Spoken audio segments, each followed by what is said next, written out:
Those videos you just saw, or the part of it, My Life is Worth Living, has a message about multiple issues. By the way, I've always been accused of being boring on the stage, so I apologize. I see all the energy over here, and the energy that they bring. So, the truth is I've always been accused of being a little bit boring on the stage. But maybe it's because my heart hurts for people who are suffering.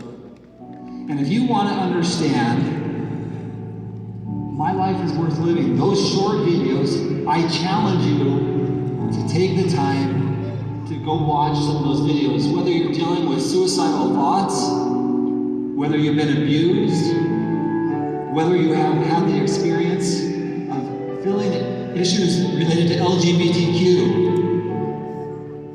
We cannot afford as a society to ignore these issues any longer.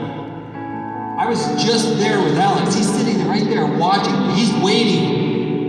And between me and he's right there ready for you. But he puts on things like this. The reason why he puts on things like this is because you matter.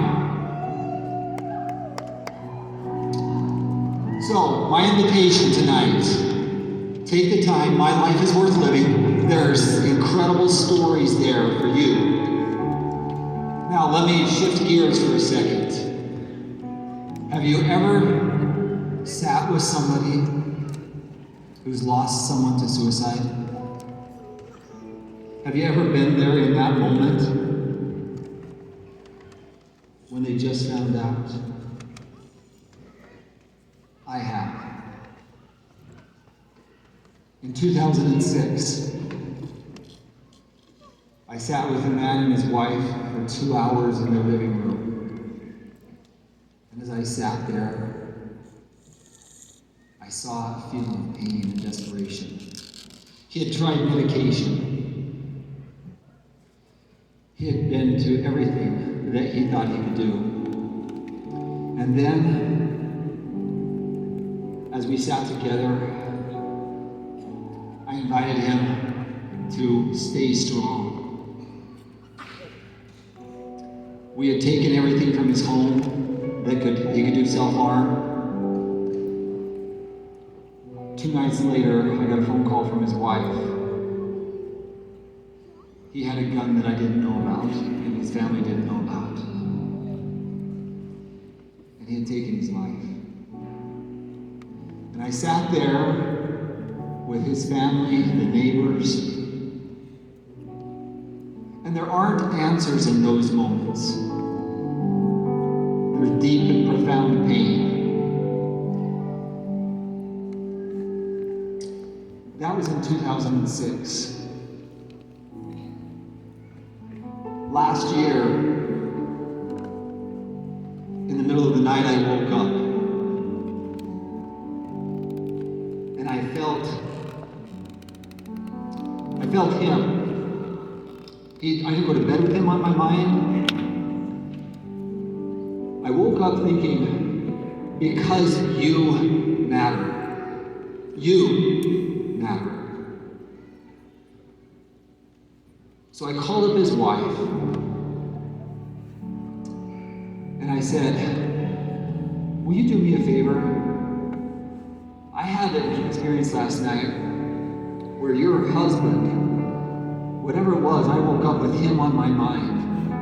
Can I share this with you? I said. You matter. And I don't know why I woke up with that, but I woke up with this thought. You need to tell his wife that she matters.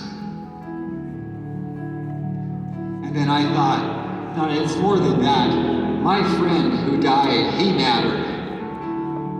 He mattered.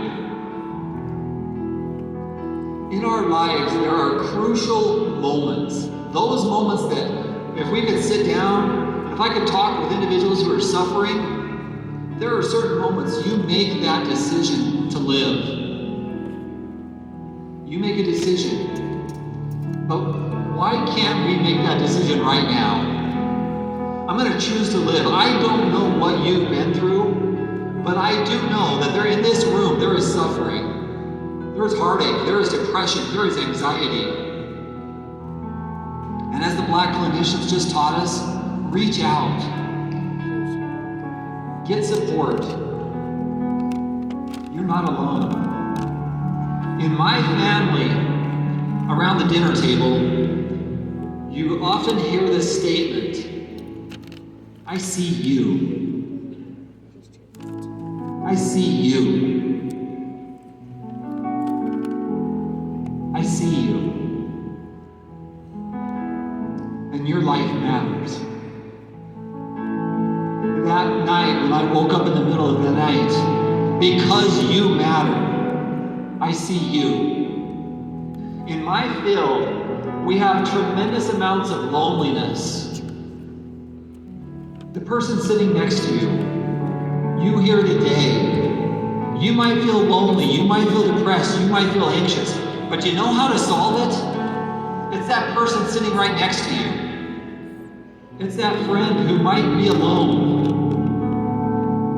You put your arm around them, just like you just did. You look them in the eye, and you say, I see you, and you matter to me.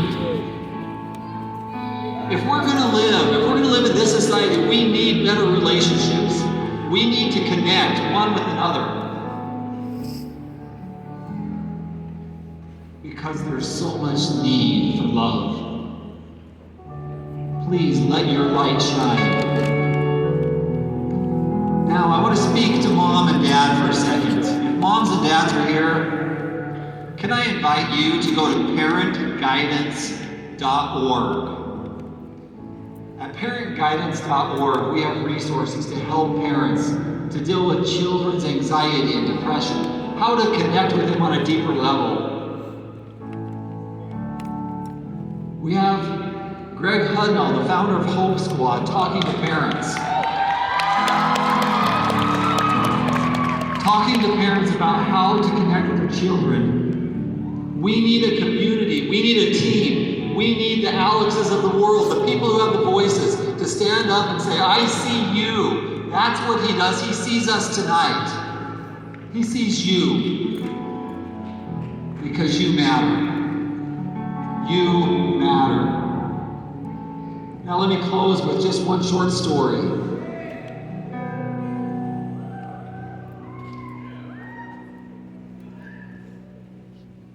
A few years ago, at 10:30 at night, I received a phone call in my mind.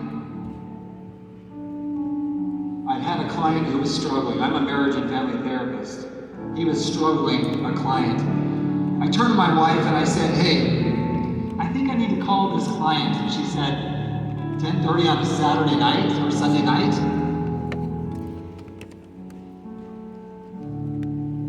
I said, yeah. So I went to my, at that time, Franklin Planner. And I found his number. And I thought to myself, it's 10:30 at night. You don't call up a client at 10:30 at night and say, hey, how are you doing tonight? So I talked myself out of it. The next morning I woke up, I had a phone call.